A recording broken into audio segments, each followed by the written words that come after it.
Do we have any public participation? Good evening, Rob Porto. You know, I didn't spend much time on this notes. I'm spending time in other areas, and it's getting a little taxing. You know, I feel sorry for all of you guys. You know, you finagled the bond, in my opinion.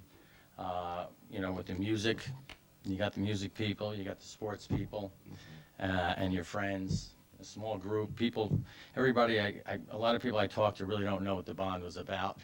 And you only got 1,600 votes, which is really not a representative slice of Harrison.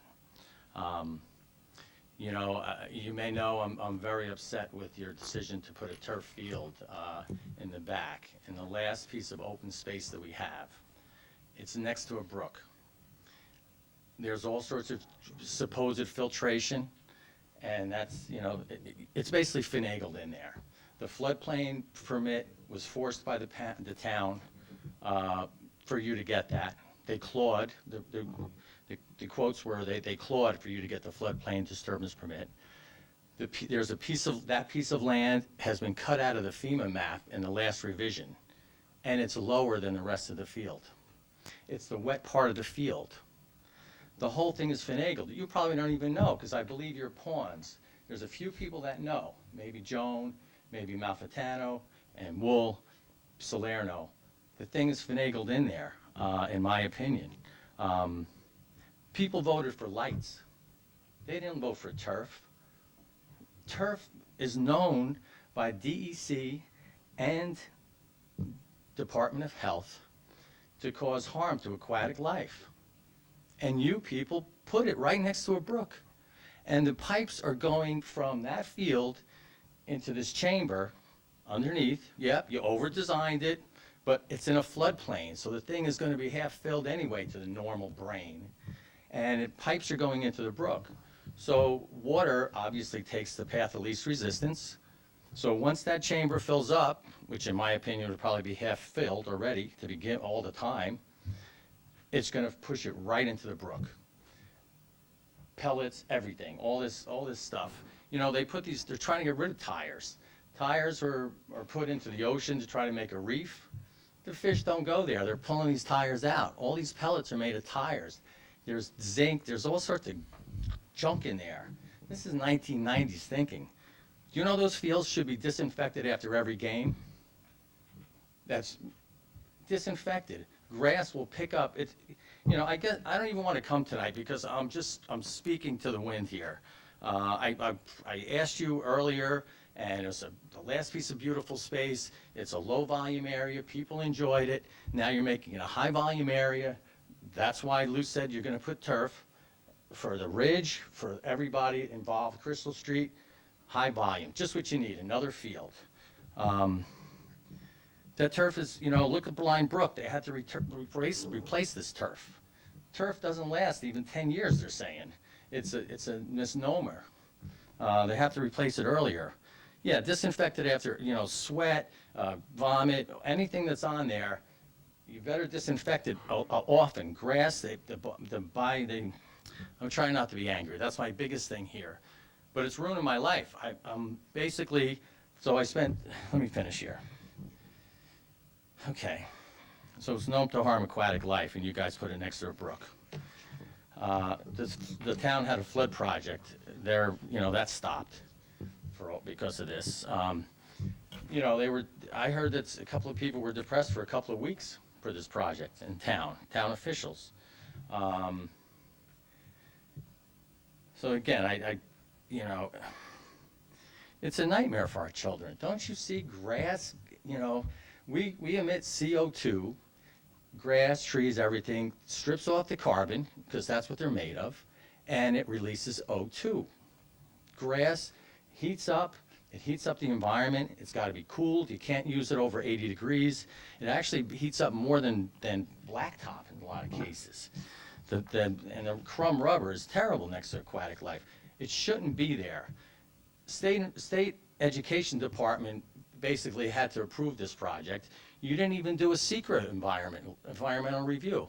Now, I missed that boat because you did it in December. You made a board meeting here in December, and I had 4 months to contest it, but the reality is, it's next to a park, and it's more than 2.5 acres of disturbance, which in normal secra would require a full review. It's not a type 2 operation, meaning that has no environmental impact. It should have been studied at least, but maybe SED, I don't know, I'm not a lawyer, but I know that the secret should have been done as representatives of people of the Harrison. I mean, please, are you enemies? I'm going to take your picture, not in a bad way. I'm going to take your picture after you because I feel sorry for you. You're pawns in a game that maybe you didn't understand the whole ramifications of. So no environmental study was done. None. You just said there's no impact. Meanwhile, the concrete alone, the tons and tons of concrete that are going to be sunk down there, leaching into the water supply, which comes off the woods all the time. That's why streams flow all the time, because the mountains and the hills next to it fill up with water, and they slowly perk down. It looks like you put perk holes out there. They were unsupervised by the engineers, and they filled up with water. So a lot of people in the town are not happy about this. But people are apathetic. And it is hard for me to really fight this thing. I've invested $2,500 in a lawyer, and I got a document in before the 60 days that was up for the flood disturbance permit. Any action by a town official, I have 60 days to fight or to bring in front of the zoning board. So I did that, and the zoning board is going to put it on the September 14th meeting, I hope. Trying to get a civil engineer to research these plans. But again, I foiled access to these documents, and I don't get the foil back. I foiled plans. The school's documents, I can't read the PDF. The town's documents, I can. And they're clear as mud. So I'm spending more money to try to get a civil engineer. Everybody gets an uphill battle. Once the shovel's in the ground, you have state education, SED involved, so it's going to be tough. So, so I just wanted you to know that there is a notice. The zoning board is going to look at this flood disturbance permit. The whole thing is finagled in there. I petitioned you guys. I came here. I spent my time to say, put grass. It's the coming thing. You guys are like 1990s. Turf, high volume turf is really not where it's at. People didn't vote for turf. Maybe they voted for lights, but not turf. So yeah, I spent money on this, and yeah, I don't want to say that. I try to be a nice guy, but you're urbanizing Harrison. So now we have a road going in there. They have electricity going in there. Steve Malfitano wants to destroy as much of the woods as possible. And again, in that small-minded, thinking that he has, in my opinion. And so now we have electricity. It's one step closer. So I'm hoping that the zoning board will hear my appeal, and but again, you watch. You're going to have 6 lawyers there. You're going to have 4 engineers, and little Rob Porto is going to have, who you're supposed to represent, and with the brain, is going to have his little guy. $2,500 is a lot to me. Who of you would spend $2,500? Plus, this is on top of 20 years petitioning the school boards for that darn duck pond, which was the icon of Harrison. It was the icon of Harrison. Lou Wool was at all of those meetings. He looks like a progressive, but really he's outdated. Oh, the school and the town, this and that. I have $700 invested in a nonprofit organization, Friends of Harrison Pond. I have ourpond.org, and that shows you, I got that. That's how it shows you how old that domain is. Look at it. It's from 90, whatever. So the duck pond is a disgrace.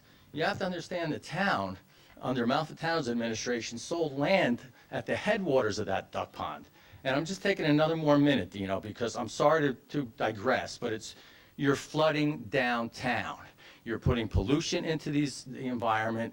The whole thing is a floodplain below it.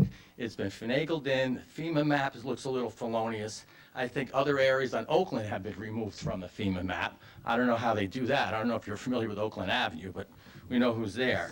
And so anyway, I'm starting to get angry. I don't want to sound angry, but I really wish you had just gone with a regular field, the lights I'll put up with. And when I wake up, I hear people playing on the field, and I love it. I want people to enjoy it, but it's really, you might as well, I'm going to take your picture because you basically started to kill that woods. So I hope everybody breathes easy, and I hope I enlightened you, and I'll try to present more facts, and I'll see if I'm successful. A lot of people say, oh, you can't fight these people, but they're kind of, I'll leave it at that. But I'm going to try to get some engineering studies that show how finagle it is, and get that floodplain disturbance permit modified or turned over. I don't know to what end, but please don't shine the lights. If anybody sees lights pointing at me now, because I have a neighbor here that says you guys are vindictive. He didn't want to get involved. Somebody said, he was talking about the cutting of the grass before 7:30, and the police were sent to his house.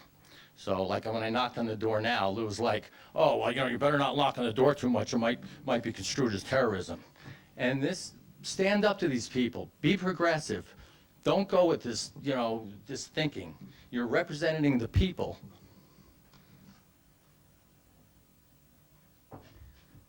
Is there additional public participation?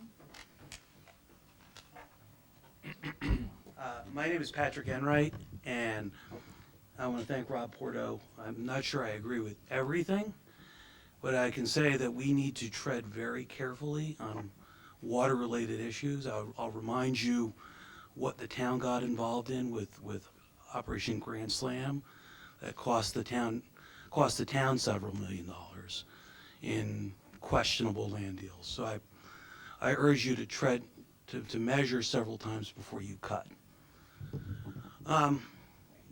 My question or my comments revolve around the high school curriculum.